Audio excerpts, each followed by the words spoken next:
All right, welcome to another episode of the Hip Hop Uncensored podcast. I'm your brother, old guy from Hip Hop News Uncensored, and sitting across from me is my co-host. What up, y'all? It's your man Sam and CEO of Viral Hip Hop News. You in the building for a very special edition of the Hip Hop Uncensored podcast. Back in the building for round number 2. We got the brother Kwame Brown on the podcast. What's good with you, family? How you feeling? What's good, brother? How you feeling? Good, man. Good. Appreciate you coming on, man. Appreciate you always returning phone calls, man, and just being the brother you are. So how you feeling, man, since the last interview? Got a lot of positive responses, man. A lot of people enjoyed what we did and came together and did our thing, man. So how's life been for you since the interview and just moving forward? Man, it's been spooky. I've been thrown off YouTube maybe 2 or 3 times. I've been thrown off Instagram. I just recently got thrown off Patreon. Damn. Somebody don't want me to talk. Why do you think that is, though? Like, well, I mean, if you can, to the best of your abilities, we don't want all your business out there, but why they giving you these? What reasons are they giving you for taking you off these platforms? For the same reason that you saw Tucker Carlson got fired in one day, although Tucker Carlson and Don Lemon, they both made a lot of money, but they were fired. Yeah. So you guys own your own platform. You know, can't nobody fire you. I own my platform. Can't nobody fire me. So that independence. Yeah, it's not $12 million, but it's independent. Yeah. And so I've been preaching taking less. I've been preaching truck drivers because they can still speak like men. Mm-hmm. I grew up around construction workers. If you haven't had the pleasure of knowing or speaking to men that have 2 or 3 trades that they know they can't be fired, that they know that they can get hired somewhere else. If you haven't had the pleasure of understanding and being around men like that, then you don't understand men. Yes. Today's men are not men. They're being cloaked off and they're being suppressed by jobs and by company policy and by women. Mm-hmm. And I've been saying this for the longest. Company policy is ruining America. Groups are ruining America. There's certain things that you should not be able to do at work, but other things, it just don't make sense. I've known throughout just being a kid is common sense. You sleep with who you are around. Men didn't want their wives to go to work. It wasn't because they're trying to control their wife. It's because your wife is going to go get a work husband. Mm-hmm. You sleep with who you are around. Mm-hmm. Since I was a kid, I wasn't the most handsomest guy or whatever else. But if you put a girl around me and you let her deal with my funny and deal with whatever else, yeah. I'm just saying, you sleep with who you're around. Yeah. And we haven't figured that out yet. We're trying to make rules to stop human nature. Mm-hmm. If these women are not getting R-worded at work and things like that, you can't stop them from doing that. They're gonna always do that. And that's just quiet. They don't want to admit that, but that's what's gonna always happen. So I came to the internet speaking about the boys. We neglect our boys. We call these men kings. We call young black boys king. Right. But where do we see anything that resembles a king? Mm. The only thing that we respect is killers. Mm-hmm. That's it. We respect the street cats and the killers. If a young man say, I'm going to walk this path alone, I'm going to be a Christian, I'm going to be a good man, I'm going to be a good father, he's going to be treated like a lamb. He's going to be treated like I don't want to curse on your do your thing, brother. You know what I mean? Mm-hmm. BAN. We know what that means. That's what we should be treated like. And we got to stop that culture that we have now. Is a culture that in about 2 more generations, we're going to have a generation of kids that don't have skills. They don't want to work. They watch mama either get money from men or get money from government or work for the government. So they know how to be worker bees, but they don't know how to create. They don't know how to make decisions. The main thing I stay on my son about is, boy, you letting your mama be too strong. She dictating everything you say and do. How you gonna lead a woman? What you gonna call your mama and ask her what to do with your wife? Right. Word up. It's one thing to love and respect mama. It's another thing to let her live her life and your life at the same time. And a lot of these kids are allowing that to happen. Right. Yeah, you made some strong videos about Phil Jackson. You know, can you talk about that and expound on that when him pretty much not wanting to watch or be involved with the NBA because he said it's too political now? I barely want to watch. It's all virtue signaling. It's a strip. It's a script. We want LeBron James and the Lakers because LeBron James is the leader of the NBA. Right. They're not going to not have LeBron in the playoffs. It's big business. We got to understand that it's business. And so to have guys that make $30 million kneel on the ground, to me, it's an insult. But for the people who built Black Wall Street, for the ancestors who built Black Wall Street, they had less and they did more. You got guys that are promised $200 and $300 million. And instead of getting up and creating hedge funds with the guys that's on their team, they're kneeling down and going to the strip club. This is all virtue signaling. Yeah. America is for sale. Cabrini Green got sold. White people control it. They're walking dogs all around Cabrini Green. I know people get mad at the jokes that I make, but I'm telling the truth. You guys are in New York. Brooklyn has been regentrified. White folks can walk Shih Tzus up the street without being shot. You guys couldn't. Yeah. They just sold O-Block. They're strategically putting Black people in places that they run the property value down with violence. White people are buying it up, and then moving you to another neighborhood to do the same thing. And it's all spin-off of money. When you shoot and you kill, you're going to jail. The prison to pipeline system is real, and it's alive because we want to be slaves. We keep saying slavery was the worst thing in the world. Your 13th Amendment, when you get arrested, you are a slave. Right. We want to be slaves. We glorify slavery. Everybody who goes to jail and is a criminal, he's a real nigga. I guarantee you next year, they're going to come out with another street documentary highlighting some Black dude who came from poverty, that some white dude or some Spanish dude gave them money, or the government gave them drugs. They sold it. They was allowed to sell it for a certain amount of time. Yeah. They destroyed and desecrated your community. And then that person goes to jail. They make movies out of it. The person who went through the movie don't make no money. The white folks make all the money. We're here to be the cattle that they make money off of. Where's the Black distribution? We always talk about Wakanda. Show me somewhere that Black people can go and distribute their Black stuff on a Black network. We got Oprah, we got P. Diddy, we got Jay-Z, we got Beyonce, we got all these people we so happy about that they got money. Right. They know better than to spend money in the places that will help change Black folks. They go build a school, the virtue signal.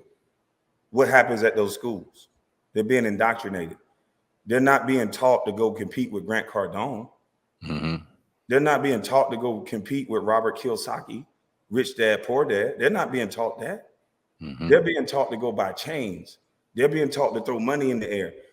In our Black community, what looks good and what looks rich to us is shiny and gold. That's all they give us is glitz and glamour, shiny and gold. They don't give you the guy that go get a bunch of cement trucks and his cement business is killing. Right. He makes $1 million a year. They give you the guy that's having sex with a bunch of women and spending $2-3 million a year to do so. That's fail at the end of the day. And so all of our community is being taught liabilities and fail. You got guys that make $30-40 million and no one competes with Grant Cardone. You have Devin George, who's doing a great thing. The NBA don't highlight Devin George. The NBA doesn't highlight Jamal Mashburn. I want you guys to go look up the business that Jamal Mashburn, a former NBA player, has done. They will never highlight Jamal Mashburn, but they'll highlight when John Morant brings a gun to a strip club. They'll highlight that. The average athlete, after 5 years of playing in the NBA, making millions of dollars, they go broke. The NBA has a slogan that says NBA cares. Why haven't they rectified that situation? When most former athletes work in the back of a warehouse or they're driving trucks for some trucking company because they're hiding from society now because you guys look at them as some celebrity. Yeah, I've seen that real quick. Jamal Mashburn owns over 80 franchises. Say that one more time, brother. Jamal Mashburn owns over 80 franchises from what I'm looking at. So if the NBA cares and you know that the average of 5 years that most athletes go broke, why isn't Jamal Mashburn front headline and center at the NBA meetings on TV teaching these players financial literacy? Most NBA players have no business. You just saw D'Angelo Russell tried to show the relationship that he had with a business. He tried to show the drink, because think about it. They control your likeness. I wasn't wrong about anything I said when I first came out. The NBA, they control your likeness. That's money. And when you go and try to make a deal outside of the NBA, you can't show a product. Imagine how many, like when boxers fight, they can put a billboard on their back while they're fighting. So because so many people get to view that, the viewership, that boxer gets paid. So if an NBA player was allowed to put things on his jersey, things on his shoes, just go into a post-game interview with their product, that NBA player would make that money. But that's not going to happen in the NBA. They're going to make sure they control your money. Yep. You spoke on John Morant, and I wanted to bring that up because that was a good point. As far as influence, like you mixed everything in kind of perfect how I wanted to even articulate the question, because you see, obviously, that young brother's influenced by hip hop culture, the violence, the glitz, the glamour of it. He's not a bad dude. He was raised in a good household. I mean, his father's sitting courtside every day. His brother's not the street dude that they try to portray him to be, but that's the influence. If he were to go out and promote, like Kyrie did, or like we see Jamal Mashburn's doing, or D'Angelo Russell, how do you think that NBA star would be looked at if he were to, in fact, kind of switching around and not go by the influence that are forcing him to do the things and act out the way he is, but actually went and promote? And eventually he might. What, he 22, 23 years old? He's still learning. But what do you think about that aspect on how a lot of these young athletes are influenced by the negative culture that is being disseminated to us through hip hop, music, whatever the case may be? It's a gift and a curse, because the reason why we like John Morant, because he looks like the culture. He looks like one of your kids. He looks like a neighbor of yours. But most of these kids only want to see somebody crash out. And if John Morant stay on the path that he's on, he's going to crash out. Yeah. To me, in our community, we have a economic envy of Black people. It's okay for a white guy to have a Rolls Royce. Johnny Depp can ride around in a Rolls Royce in any neighborhood, won't nobody rob him. Yeah. But if you and I ride around in certain neighborhoods, it's internalized as we're stunting on you. I'm trying to show out. I need to give back somehow.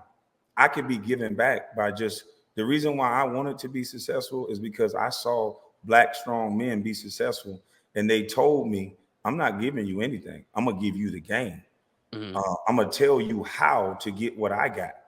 Because in order for you to be a man, you don't take from another. You don't try to be like another. You look at the good aspects of any man, and you can mimic those good qualities. Like Floyd Mayweather. I mean, I can't compete with the dedication that he has, but a guy used to get out of a car while coming back from a club, and he would run home. Yeah. This guy was dirt. He grew up dirt poor. And that's what white folks have learned, that grind and that struggle from a kid that grew up dirt poor. Floyd Mayweather, he doesn't do everything right. But if you look at the way he committed himself to a sport to change his life, Floyd Mayweather bought skyscrapers. He bought strip clubs. That's the reason why they want him to look a certain way. This is a professional boxer. If you Google Floyd Mayweather, he's the face of domestic violence. If you Google Floyd Mayweather, domestic violence comes up first. Yeah. And I didn't see one scar on this woman. This is a boxer that I seen put people to bed. Yep. When he was Pretty Boy Floyd, he was knocking everybody out, had the highest knockout ratio. But then he gets into an argument with his baby mother that he allegedly want her to run the household like a man wants to. Don't have your friends over. Don't have my house in disarray. I'm paying for everything. And because he's famous, you can use his fame against him. Has anybody seen a picture of, and God rest her soul, have anybody seen a picture of any bruises on his ex-wife or his ex-girl? Nope. We watched Dana White slap a woman, his wife, in the face twice. Yeah. And no one said anything. There's not a correlation of white women trying to cancel him. There's not a correlation of white women acting like because one woman got slapped, that they all got slapped. What they do to us Black men is that they placate towards the emotion of our Black women. They've been through a lot. They've had men cheat on them. They had men do a lot of things. And so if Floyd Mayweather slaps his wife, then now he slapped every black woman in the world. Yeah. Wow. Dana White is business as usual. He has a slap league, gentlemen. Yeah, that's a fact. The week following him slapping his wife, he Yeah. hosted a slap league event. Damn. He did not lose one sponsor. That's deep. If you can show me a sponsor that Dana White lost, then I'll say I stand corrected. He didn't lose one sponsor. Nor was there any report of him losing any. It was nothing. That's right. So us men, we are in a spin cycle. We can never find peace. That's why I'm buying a boat. You just got to get away.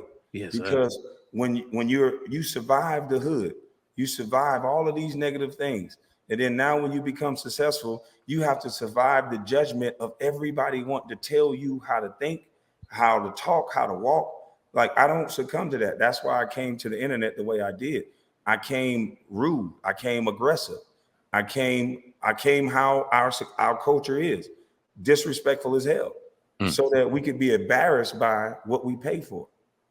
I can't play the radio in the car with my kids. Right. Can you play the radio in the car with your kids? I damn sure wouldn't play the radio in the car with my daughters. Throat Baby is gonna come on soon. Yeah, that's crazy. That's a fact, though. Yeah, that's a fact. So we have a culture and who's paying for our music? White Kanye West alluded to it. We know exactly who did it. We ain't gonna say it on here, but we know. Yeah.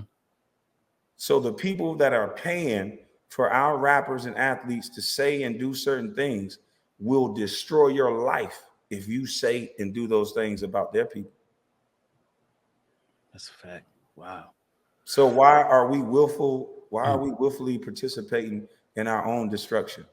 Why do we have our strongest, richest black men kneeling down instead of standing up? You have AD, LeBron James, Russell Westbrook on the same team. Look up those salaries.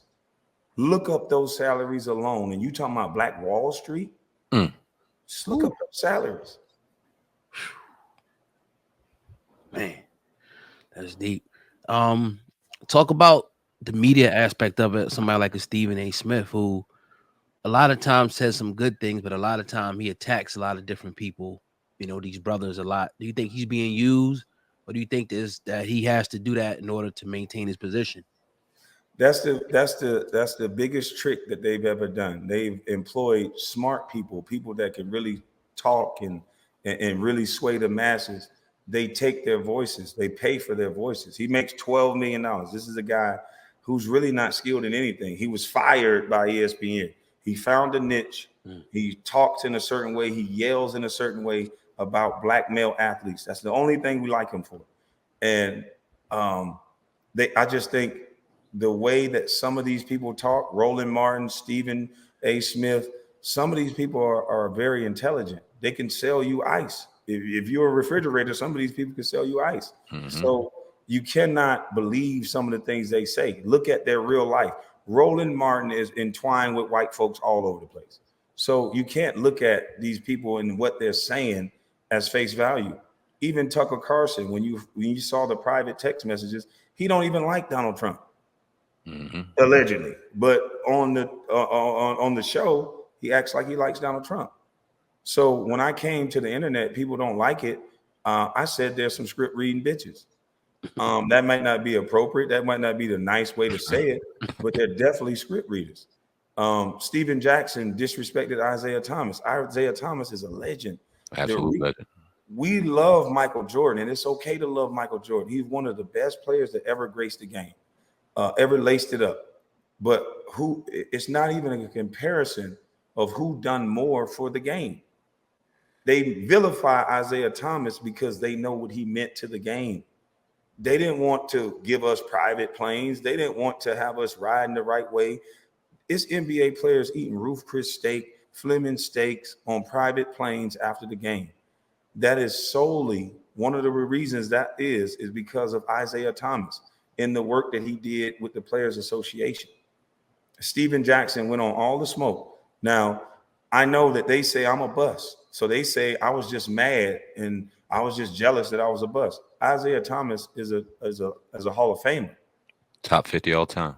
Top 50 all time. Yep. Directly responsible for the reason why us as NBA players get to ride the way we ride, make the money that we were able to make. And Steven Jackson forgot that this guy is the guy who saved his career. Steven Jackson had the malice in the palace. He got ran over by a car in Indiana. And after those two situations, David Stern threw him out of the league. He calls Al Harrington, who put him in touch with Isaiah Thomas. But what does he do? He gives all the credit to Al Harrington, as if Al Harrington is the one who got him reinstated. And that's only because he's friends with Al Harrington. So it's all about who we like. He was if you go pull up that video, for a man who was laughing the way he was laughing at Isaiah Thomas not being Michael Jordan's friend, you would think Isaiah Thomas did something to that guy. He was the main one. And I'm like, whoa, all of us know the story. Yeah. This is the guy you laughing at? You were supposed to be like Matt Barnes. He was supposed to be sitting there like, I ain't got nothing to do with what Oak's saying, but I'm not going to laugh. Since when you have a radio show that large, and you're laughing at guests that could potentially be on your show? Man. So it's like they only get hired to do one thing.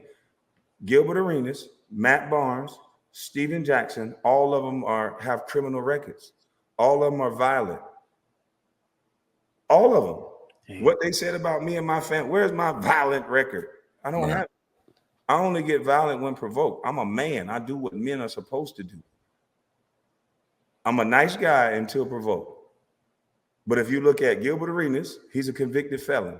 You look at Steven Jackson, he shot a gun at a club. He went to jail. He got in all kind of trouble. But these are the guys they put up. Matt Barnes just tried to spit on a man at a football game.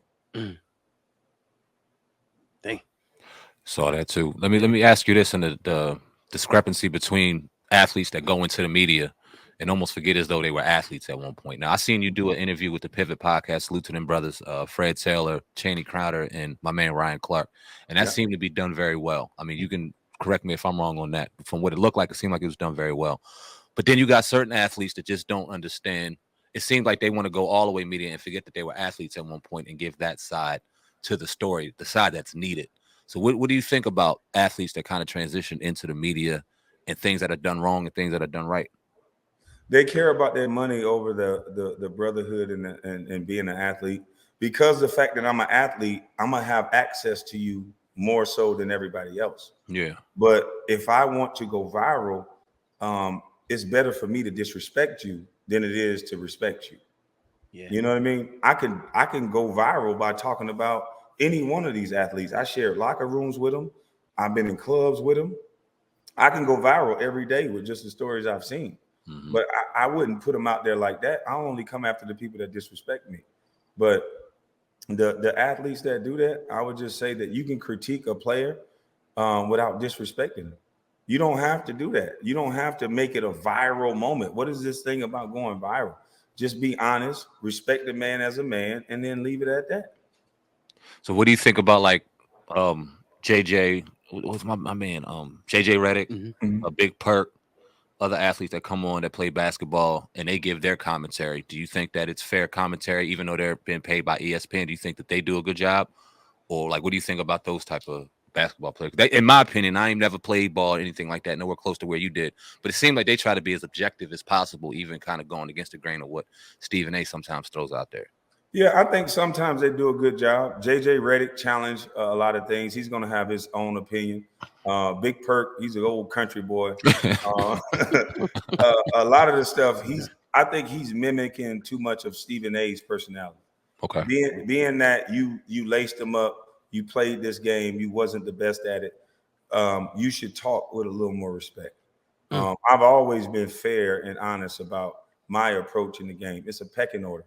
Charles Barkley, Shaq, Michael Jordan, those guys they have a longer leash to say certain things because they put in that type of work. Now, should they say it in a respectful way? Yeah, I didn't like when Shaq was doing that Shaqing the fool. White folks are laughing at another black brother who you're inhibiting him from taking care of his mother because you're making him out to be this silly joke. Yeah. And they don't do this with any other profession. Being a basketball player is one of the hardest things you can do. You have to overcome a lot of pitfalls and obstacles and things like that. It's a lot of mental anguish. That's why Giannis in 2020 or something like that, where he's at the height of his game, he thought about retiring. Yep. So it's something to be said about that. Michael Jackson, God rest his soul, he's taking medicine just to go to sleep. Yeah. You're supposed to be happy about having that type of money, right? Right. That's what people tell you. But the most happiest people you don't know anything about, they have enough money to live, they have enough money, enough food to eat, and they have a woman that loves them. And that's what we should be inspiring to in life. We shouldn't be, we have the whole world watching the 1%, when the whole trick is to get you to spend money that you don't really have. We always say we don't have no money. I was just talking to some guys about this today. They was like, man, you talking from a position because you got the money. I said, listen, I'm walking living proof that you wrong. I challenged one of my homeboys with this. I told him, I said, what do you do every year with your income tax? He got $5,000 his first year. Next year, he got $7,000. And the other year, he got $9,000. Every year, he was buying liabilities. He was buying cars, chains, Jordans. And every one of us get a lump sum at the end of the year for his income tax. But nobody's on the courthouse step trying to buy somebody's tax debt. Nobody's trying to buy no property. Nobody's trying to buy no land to supplement their income. And I'm not telling you what to do with your money. But what I'm saying is, instead of you seeking the liability first, seek the residual income in order to buy the liability. It's very simple. If you have residual income coming in, which he saved his income tax for 3 years, and he was able to buy 2 houses. And because he saved his income tax for 3 years, I matched it. I was like, nigga, I appreciate your grind. I see what you did. I'm matching that. That's what's up. And so he was able to buy 3 or 4 houses. And then the money I gave him, he was able to fix those houses without going to get a loan from the bank. So now he's to the good. That's what's up, man. That's dope. Hell yeah. What's your issue with I don't know how old the audio was. I heard something with Vlad TV. On YouTube. I don't know if it was recently or new, but what was the issue with Vlad TV if you want to get into that? Well, it's recent. What they've been doing is they've been trying to, for a long time, for about 2.5 years, Vlad TV allegedly has been linking my channel and funneling my views away from me. It'll be my viral moment that goes viral, but he'll link it to a Forgotten Kings TV. He'll link it to self-talk. Yeah. So when you have 5 million subscribers and somebody told you to go listen to what Kwame said, but go listen to it on this channel. He doesn't say go listen to it on Kwame Brown Bust Life. He directs self-talk. We know how that game goes with them. Yeah. They do it all because I turned down an interview. Wow. Yeah. So I'm looking to get his number and have a conversation with him. I'm not trying to get brawlic or anything like that. But like I told him, I just gave my opinion on you as a man. I think the questions that you ask get brothers arrested or get killed. I think I called him a couple curse words here and there, but he can call me a couple curse words. But the one thing I didn't do is directly try to take money out of his pocket. I just gave my opinion. So why did you turn down the interview initially, and why you want to go now?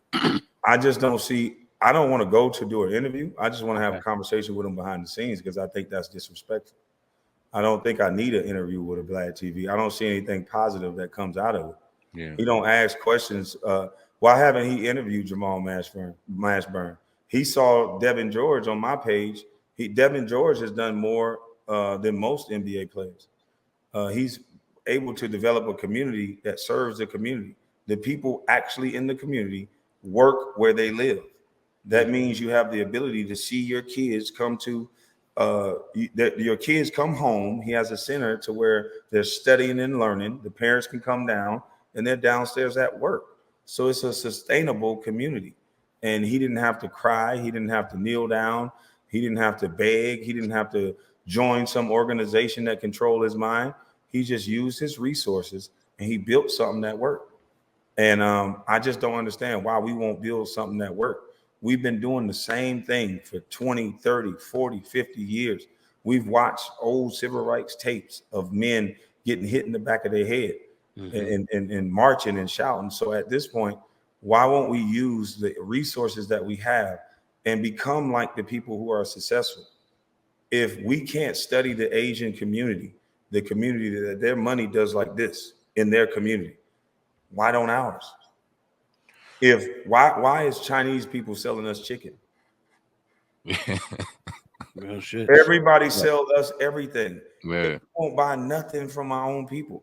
Black women wear weave all the time. Why isn't black women the #1 seller of weave? That's a fact. Nail salons and all that. That's a fact. Black men, we drink Hennessy, we drink liquor. Why are we going to get liquor companies or whatever you want to get? Why are you not the leader of nothing? We're not the leader of anything, but we're the leader of spending the most money. We keep claiming we don't have money, we don't have this. How are we at the top of spending all our money then? And competing with one another when we get the money. And that brings me to my next point. You brought up Vlad, and one thing that I see that we see here is like, okay, he can ask a certain particular set of questions, but you alluded to it earlier. If we were to ask those same questions, oh man, y'all would be out. FBI agent, they'd be threatening to try to harm us, kill us, all that stuff. We know the game. We don't even play that. But please then don't ask questions like that. It'll be 30 Negroes outside y'all. We're not even built like that, like comfortable enough to even ask a brother about shit like that. It's not built like that. But you talk about how, like, you got this one hip hop platform, and obviously he's doing his thing, and we have complaints about him. But then we have other platforms that if we were to just come together, we could really create something huge and really do it the right way. But we're so steady competing with one another. There was an interview done with $1 million worth of game in the Breakfast Club. I don't know if you've seen that. And they were talking about money and figures, and it just seemed like a real big braggadocious event. We're going to say, okay, I got a bigger contract than you. I got more money than you, this, that, and the third. And it's like, well, damn, first off, it's enough money out here for all of us to eat. So why aren't we helping each other go out and eat if there's enough for all of us? Right. But why are we so consumed? Even in the highest point of our careers, you got 4 brothers that were on that platform yesterday that are all good, but still laughing and trying to get on the next person that's just a little bit below them. Why do you think we have that kind of mentality towards each other, even at the height of our success? Because we validate ourselves through sex. And so we're going to peacock. Most of us black men, we peacock for women. And so and I said this before, we like to stand on each other's shoulders. We want to make another brother look small to make ourselves look big. And what we did was monumental. I have a song about you guys with your title. You know what I mean? You know what I mean? We was able to argue or disagree for a year. Ain't nobody get hit. Ain't nobody get shot. This is our second interview. You know what I mean? And a lot of men don't have that emotional intelligence to be able to be like, you know what? Did he say something to me to the point to where I want to do something violent and risk my life? There's a lot of variables that can happen when you talk about getting violent.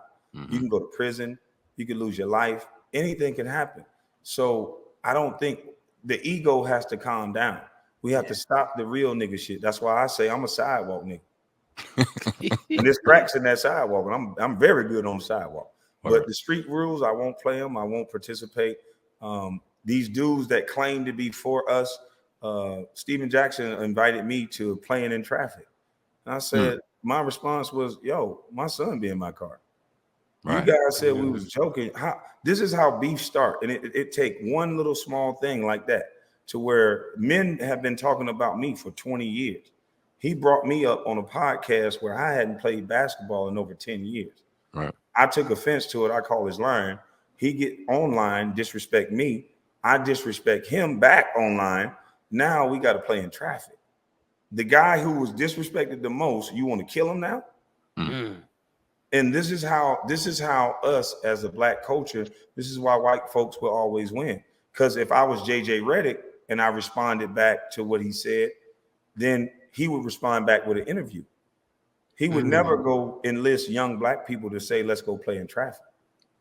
And see, that's how we have a generation of death. That's why we have a culture of death. Because what does he think going to happen if he do something to me? Right. There's only 2 things that could happen. Neither one of them are good for anybody. So I don't get it. When these guys talk so final, you've never heard me talk so final. The worst thing I'll say is I'll make myself available. I done got beat up before. I'll make myself available. You can choke me out, beat me up, whatever is going to happen. But guess what? I get to go home. Yeah. If you got it on your mind like that, I can meet you at whatever gym you got. You can laugh. You can put it on YouTube. I don't give a damn. But I get to go home to them babies though. That's a fact.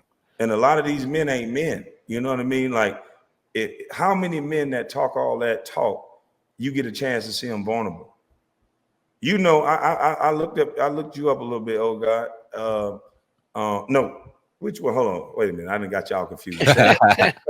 One of you guys do jujitsu or jujitsu. That's yeah, you. Yeah, so I looked you up and I said, okay, I didn't even know this guy do jujitsu, but half of the men that would argue with you online, they're gonna get choked out. Yep.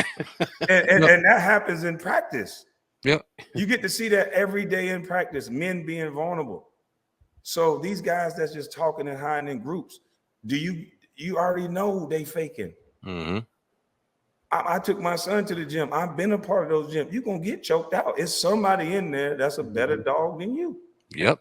Yeah. And you have to learn to be humble. You have to learn to accept when you win. You have to learn to accept when you lose. And it builds character. You're not going to go run and get a gun if you lose because you done lost before. Yep. I'm not going to go run and get no gun because I done lost before. This ain't nothing. Yeah. I'll get you over there that's laughing, though. That's the way it worked. Men used to be men. That's just the way it worked. I don't know what done happened to us where we're so hypersensitive that now everything is so final. It's never final with me. And that's why I came on. I apologize to you guys. And that's why when I gave you my number, I said, man, hit me up and we could do it anytime. That's why I made sure I canceled that flight because I'm like, I want to make sure these brothers know that I'm not going to be the stereotype that they tried to make me. That's me defending every person who had a voice and who live in righteous and doing the right thing. And they try to steal their image. They steal their character. And that's why I said most people that they tell you not to like, those are the people you should take a second look at. I'm not going to tell you to like them. But just take a second look at them. Well said. I got a two-part question. First, the Charlemagne, the article came out the other day that he was trying to get that case that he had in South Carolina dismissed. Mm-hmm. Can you talk about that? What's your thoughts on that? Whatever happened with Jessica Reed? I think you did an interview with her. Yeah, Jessica Reed. She did something. With what's her name? God dog it. Not Tasha K. Tasha K. Yeah, she did an interview with Tasha K. She has stuff going on with Tasha K. She, of course, she's supposed to. She trusts a black woman, and so they want to get traction around the situation with Charlemagne the God because this young lady was, from my knowledge, she was a minor. Now that she's an adult woman, from what I heard her say, she just wants to see him off the radio so she don't have to relive what she feels that she relived. I know the technical stuff is that it was a lesser charge and all this other stuff. But if that young lady is right about what she's saying, and we are literally watching people turn the other way, like I said they would do if that person is valuable and making money for a greater cause. And Charlemagne the God makes money for a lot of people. And who is one little black girl to the people that he makes money for? They're only going to attack the people if they're not making no money. And that's my opinion. Right. Because this young lady has her mother and everybody surrounding this situation knows what happened. But because of one technicality, allegedly, this young man is walking free. And not only is he free, he's able to be a part. This guy was a part of the R. Kelly documentary. Imagine that. Mm-hmm. With an allegation like that, that would cancel anybody else. That would at least make you not be able to be a part of this. He was able to be a part of the R. Kelly documentary with an allegation like that on him. You can look up a court document where he pled to a lesser charge. So there's some smoke there. Right. Now, when you guys were going through it, did you get a cease and desist or anything from him or anything happened? I never got it. He said he sent it, but I never got it. I wasn't going to pay attention to that anyway because, I never spoke your name, and you brought up my father, you brought up my sister, you brought up my brother, and you did that on a syndicated radio station with millions of subscribers. What did I do to you to make you make that first move? Yeah. So go on with your move and sue me, and then we're gonna have a field day with you. Right. And then they offer you to come into the Breakfast Club too? They offered me to come this is a peculiar thing about some of these elite shows is that they disrespect you first, and then they want you to come and respect them and come sit down and talk. Okay. I was offered to box Matt Barnes at a studio via email and then do an interview after. I'm like, wait a minute. So I'm going to knock you out and then we're going to do an interview? Like, that's not going to happen. Like, this don't even make sense. Like, you guys have been in this bad boys club for so long, you don't know how to be respectful to grown men. They don't know how to greet a man with respect because he can kill you. And I look at every man, I don't care how tall you are. You could be 5'1", you could be 7'8". You're a potential killer to me. Yeah. And if you disrespect certain men in a certain way, that could be the end of your life. So I don't make it my business running around disrespecting men. I don't pretend like just because I got some sort of money or status that's going to make me somehow protected. And it never works out that way. The guys who get that ego in their system and they think that that's what makes them manly by having a bunch of dudes that protect them, they never are protected. So I don't understand the way our men are moving now. I just think we're moving with a feminine energy. Well said. I want to get your thoughts on, and I don't think I saw it. Jonathan Majors. Now, a couple months ago, this brother was on top of the world. You talk about Ant-Man, you talk about Creed. He had Devotion out. He's talking about doing this, not Sam Cooke, this Redick documentary. Brother's on fire, right? He comes out with the Ebony shoot. We have some criticism toward that because it seemed like it kind of made him a lot less manly. I'll put it that way. And then the allegations come out and his whole world shifts and turns around. None of it being proven, all alleged right now. And now he's losing sponsors. He's losing movie deals. He may lose Ant-Man bags out left and right. His brother's losing. And I mean, so what do you think about the whole Jonathan Major situation the last 3 or 4 months? How he was on top and how he just kind of just went down of a blink of an eye, all through an allegation. In my opinion, he thought he could tiptoe and play with the situation at hand. A lot of these heterosexual men are now starting to do things that teeter on the fence of homosexuality because they want to appease a crowd that they know has a lot of money. But my cousin is gay. My cousin, you can go look him up. He's the real super bitch on the internet. That's my first cousin. Super gay, super like whatever. And he's still a man though. He'll whoop your ass. He'll fight your head up. He believes in masculinity. He's a man. He understands those values. So I have no problem with gay people at all. That's my first cousin. But a lot of these men are trying to find an easy passage, and then that group play for keeps. You can't be dressed up like he was dressed up. And then the first thing I thought was, what did he say no to? Damn. Because if you look at the way the industry worked, I said no to a DJ Vlad interview and look at what has been going on. There's been a lot of behind the scenes situations I found out that large YouTubers actually have partnerships with YouTube and they can actually control other pages. And so I came to YouTube by storm and that didn't make a lot of people happy. You know, I allowed a lot of people to use my content, make money off my content. There was people that was making $20,000 a month by just uploading a video that I uploaded. Yep, it's a fact. And so a lot of people don't like that. And the only reason why I did that is because I wanted to show people how they monopolize black males, show them the power of a black male. There's so many black males that change their whole trajectory of their family, but they give the credit to a woman. They tried to give the credit to my mother. My mother wouldn't accept the responsibility of that credit because she knew the grind that I took. She knew that I was the one sitting out on that porch from 5 to 5:30 so that I can go get a check that give it to her. So when you have a young man, as a woman, when you have a young man that's showing that type of dedication, don't take the credit for it. You know, let them see your son as the great, excellent king that he is, that no matter the situation, you instilled in this boy values that he's going to exemplify to the world. And a lot of women are walking with ego. They take the credit away from their boys, but they raise their daughters tough. A lot of women are way tougher than men because women, they really prepare their daughters for life. They tell them everything. The boys, they're being coddled. They're getting free shoes. They're getting free PlayStations. I don't give my son shit. You're not gonna get no PlayStation unless you go do something for it. Word. That PlayStation is almost $400. Now I know where you can get $400. Do you want to know? If you don't, then you ain't getting no PlayStation.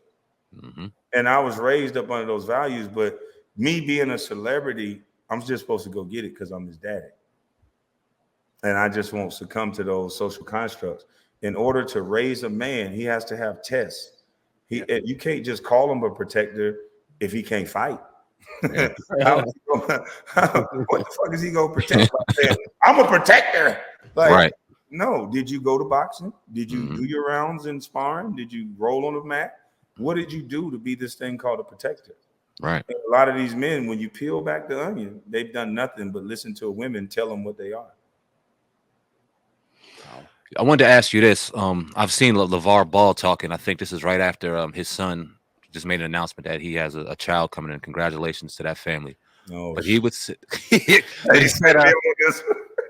he said that like NBA, he particularly talked about NBA stars, but I want to talk about athletes in general. You walk into the NBA, you're a single man, right? You don't have a woman that's been through the grind, watched you struggle, watched you grind to get to this, to understand and appreciate the work you put in. Automatically see dollar signs. He said NBA athletes will never find real women. They will only find hoes once they get to that point. Can athletes walk into a situation where they come up with this abundance of income and find real love after they get into that situation? Yeah, I agree with him to a certain aspect, but I disagree with him because his son was looking in the place that everybody else was looking in. Everybody's fishing in the same pond on Instagram. Yeah, that's a fact. I mean, you've seen this woman's track record. That was a father that was lashing out at a son who made a bad decision. And that same son has made a couple of bad decisions. As you can see, he had to get the president to pardon him from some things that he did, or stealing some things he did overseas, allegedly. Yeah. And so when you have a son that make bad decisions like that, we all know how this is going to end. Had he been at a coffee shop, and this is where I fault the athletes. They don't know how to use their gift of gab. You can't meet women at the club and the strip club and all this and thinking you're going to meet a person of your dreams. Right. Why are you not at a coffee shop where you can engage a woman back and forth, where you can understand where she's trying to go in life? What are her goals, her dreams? And then you can understand if that's a deal that you're willing to accept. Most athletes, most rappers, they only talking to girls at the club. You can't talk to them. You can't hear nothing but the music. All you trying to do is make sure she have enough fun so y'all can go back and have fun. And get working. Yep, you know. Yeah, and when the fun is over, reality hit. Yeah. Not a reality hit, and then we're so toxic at how we mate with each other. By the time reality hit, a baby's here. Dang. Now you done did all this fun with a stranger. You got a baby. And then you want marriage results out of this stupid shit. It's not going to work that way. So once I changed my person, places, and things, and where I decided to meet women at, I met a different quality of woman. Does that mean that they're perfect? No. But does that mean that they can take care? Most of these women can't even take care of themselves. And I'm not coming at women. Most men can't either. So no matter the degree, I found a lot of educated broke women, and I'm just being honest. I'm not trying to come at women at all, but I know a lot of overworked PhD women that are Sally Mae BMW payments, $3,000 or $3,500 house payments, and everything gone. Yeah. So I can see how society puts pressure on women. Either A, to get married, or B, be the most successful workhorse you can be. So to me, if a woman doesn't get married, she just goes out and work the shit out of herself, and then she'll place that over a husband. And that's not real success. Like, no matter how much money I've made, when I'm lonely or when I'm single, I never feel complete. You can only feel complete with a companion. Now, whether that's through marriage or whether that's through a long-term girlfriend, whatever deal that you make, you're not made here to be alone. So the people that's telling you they good by themselves, they lying like a motherfucker. Yeah, that's a fact. for sure. That's a fact. We appreciate you, Kwame Brown, on the Hip Hop Uncensored Yeah. podcast. We got a few more minutes left, and before we get up out of here, brother, I would love for you to promote anything you got going on, promote your YouTube platform, or anything else you would like to add. The floor is yours. Do you think? Man, I ain't got nothing going on. I'm a bust. They finally got me. I just want Gilbert Arenas to know they took everything from me. I'm broke, and just leave me alone, man. You know, I'm happy with the labels. Nah, let me stop. I got a docu-series coming out. We're going to be casting for that. We're going to turn it into a book as well. I'm buying a boat so I can get on the water. I'm a Pisces, so I can stay away. My Patreon, I would blast my Patreon off, but it was taken down, so I got to figure that out. But make sure y'all sub up to my backup channel, Kwame Brown Bust Life 2.0. And then my main channel is Kwame Brown Bust Life. If y'all didn't notice, I have people coming at me all the time asking me, do I still do YouTube? Because they think that my YouTube page is over. Yeah. Because they get no notifications at all. So this thing called the algorithm is a real thing. And once they take you out of it, they have to like type in your name manually. Yeah. And they know most people are not going to do that. So, but I appreciate you guys for giving me the platform, man. And I'm going to keep most of the stuff I'm doing a little bit quiet because I want it to be a surprise. But I'm proud of the docuseries that we got coming out. I'm proud of the book that we got coming out. I'm also proud that we're taking down over 200 places that have been selling Bust Life and Mama's Cooking merch throughout Amazon, TikTok. I'm supposed to be a bust. But Tell us more about that. That's crazy. Everything that I've said on YouTube, people have been filing what's called an intent to use. So my Mama's Cooking, when I tried to go get the trademark, I got it now. But when I first initially went to get the trademark, this is how the trickery of the media works. I'm one little old bust that they'll tell you out in public I'm a bust, but everybody's selling everything that's surrounding my name. They're monopolizing my name. I had to fight to get Mama's Cooking back. Had to fight to get Bust Life back. They're selling hats. They're selling cups. They're selling mugs. They're selling pins. They're selling everything. It was the most bankable thing in the world because women are the key ingredient to raise strong children. If you have a woman that's doing what she has to do to put her kids first, those are going to be the most successful kids you're going to find. Right. And if you have a man there to assist with the protection and the things of that nature and making sure it's a solid unit, these are the most successful kids. And it's no doubt about it. Even with all the success that I had, some of the things that I made mistakes on was because I didn't know how to deal from a manly perspective when I was young.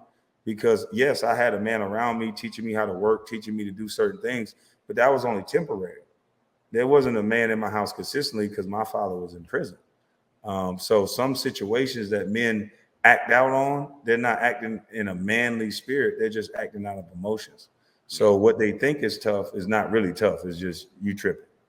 And so once I realized that, and you know, it's just everything about my life slowed down once I started realizing that, you may need to go to counseling. You may need to change up the way you think and don't be apologetic about your feelings and the way you think.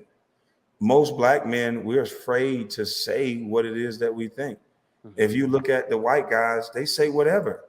Look at the top chef, Gordon Ramsay. He says whatever. Look at Conor McGregor. He says whatever. Any Black man that say whatever, they tell him be humble. Stop saying that. And I tell Black men to do the opposite. Say whatever the hell you want to say. If you are this thing called a man, there's no lions walking around the jungle saying, please, can I say something? Excuse me, can I say something? You just say it and make people deal with it. Yeah.